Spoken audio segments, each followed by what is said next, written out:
یہ ہو نہیں سکتا کہ علی حجویری کا ذکر کیا جائے اور آپ کی مشہور زمانہ کتاب جسے تصوف کی مبادیات میری مراد کشف المحجوب کا ذکر خیر نہ کیا جائے۔ تصوف کی قدیم ترین کتابوں میں سے کشف المحجوب ایک کتاب ہے جس کا شمار ہوتا ہے آپ کی آخری کتاب ہے، آخری تصانیف ہے۔ آپ نے مزید 2 کتابیں بھی لکھی ہیں کہ جن کا کشف المحجوب کے اندر آپ ذکر فرماتے ہیں۔ آپ ان کے نام تو ملتے ہیں، خود ہی فرماتے ہیں کہ میں نے یہ کتاب لکھی تھی کہ جنہیں لوگوں نے اپنی طرف منسوب کر لیا۔ میں نے ایک دیوان بھی لکھا تھا جس کے اندر اشعار تھے، مجھے سے کسی نے آریتن وہ لیا اور اسے مجھے واپس نہیں کیا۔ تو اس طرح کتابوں کے نام دیوان، کتاب فنا بقا، اسرار الخرق المقنات، رعایا بحقوق اللہ، نحو القلوب، منہاج الدین، یہ وہ کتاب ہے جو حسین بن منصور حلاج کا ذکر بھی اس میں تفصیل سے بیان کیا اور کسی نے اپنی طرف اسے منسوب کر لیا۔ ایمان الشرع، کلام منصور، یہ آپ کی معروف 9 کتابیں جو ہیں شامل ہیں، مگر کشف المحجوب کی صرف ہمیں ملتی ہے۔ اگر کشف المحجوب کا خلاصہ بیان کیا جائے کہ اس کے اندر ہے کیا، تو اس میں 39 ابواب پر مشتمل یہ کتاب ہے اور اس کے اندر صوفیزم کی ٹرمینالوجی جو یوز کی ہے، صوفی کی ڈیفینیشن اور کئی تعریفات کی ہیں۔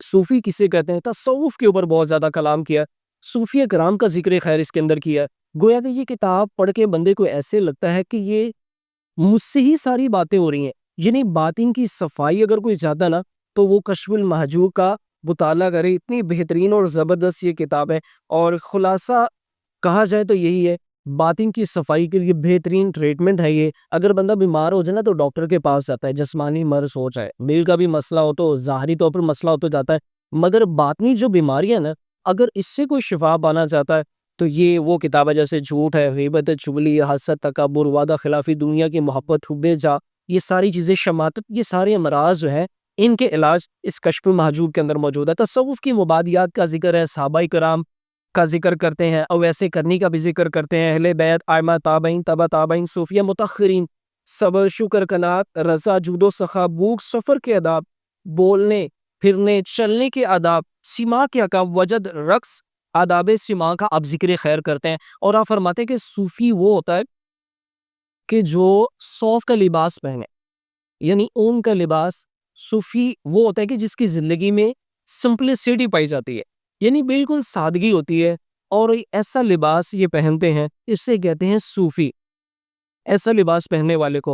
اور ایک جگہ پر کہتے ہیں کہ صوفی جو ہے نا صفا سے نکلا ہے، صفا سے مشتق ہے۔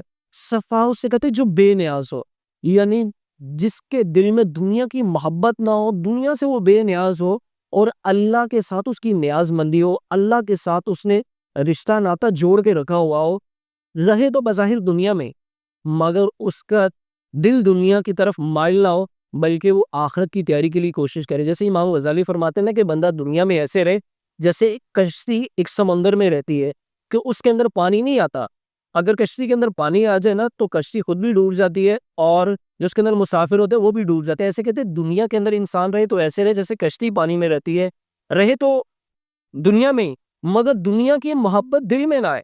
اگر دنیا کی محبت دل میں آ گئی تو جیسے کشتی تباہ ہو جاتی ہے، مسافر سارے ہلاک ہو جاتے ہیں، ایسے بندہ بھی پھر ہلاک ہو جاتا ہے۔ اصحاب صفا کا ذکر خیر کرتے ہیں، وہ فرماتے ہیں کہ صوفی صفا سے نکلا ہے۔ صفا اس سے مراد وہ اصحاب صفا ہیں کہ جنہوں نے اپنے آپ کو دین کے لیے وقف کیا ہوا تھا، حضور صلی اللہ علیہ وسلم کی بارگاہ میں رہتے تھے۔ یہ 70 کے قریب اصحاب صفا، ان کا بھی ذکر آپ کشف المحجوب کے اندر ذکر کرتے ہیں، ان کی مختصراً اصحاب صفا کی سیرت بھی بیان کرتے ہیں۔ میں کہتا ہوں بڑی بہترین کتاب ہے کشف المحجوب، اگر پڑھی جائے تو انشاءاللہ یہ باطن کی صفائی کے لیے اس کا خود بھی مطالعہ کیا، بڑی مزیدار کتاب ہے۔ اسی وجہ سے کوئی سیریز میں ہم نے سب سے پہلے داتا علی حجویری کی سیرت کو لیا۔ خواجہ نظام الدین اولیاء کے بارے میں آتا ہے، آپ کشف المحجوب پڑھا کرتے، اس کا درس بھی دیتے تھے اور اپنے مریدوں کو بھی اس کے پڑھنے کی تلقین کرتے تھے اور فرماتے تھے کہ بڑی بہترین کتاب ہے باطن کی صفائی کے لیے، اور آپ کو سلطان الہند کے نام سے خواجہ نظام الدین اولیاء کو جانا جاتا ہے۔ کشف المحجوب کے اندر داتا علی حجویری نے کتنی کون سی چیزوں کا جمع کیا ہے، اگر اس سے دیکھیں تو 236 کے قریب قرآن کریم کی آیات مبارکہ کی مختصر جو نا آپ نے تفسیر بیان کی، وہ آیات مبارکہ بھی آپ نے نقل فرمائی۔ اس کے علاوہ 134 کے قریب حضور علیہ الصلوۃ والسلام کے فرامین یعنی احادیث مبارکہ کو جمع کیا اور ان کی مختصر جو ہے نا شرح حدیث بیان کی ہے. اس کے علاوہ 300 سے زائد عربی اور فارسی زبان کے اندر آپ نے اشعار کو نقل کیا. کتاب اللمہ، رسالہ کو شعریہ، طبقات صوفیہ، یعنی اس دور کی تقریباً 22 کے قریب تصوف کی معتبر ترین کتابوں کے ریفرنس کشف المحجوب کے اندر موجود ہے. بڑی بہترین کتاب ہے. وہی امام ابو القاسم جو امام کشیری جن کا رسالہ کشیری ہے، ان کے بھی ریفرنس جو ہے نا اس کشف المحجوب کے اندر دیتے ہیں آپ. تو بڑی بہترین کتاب ہے، کشف المحجوب کا مطالعہ ہمیں کرنا چاہیے.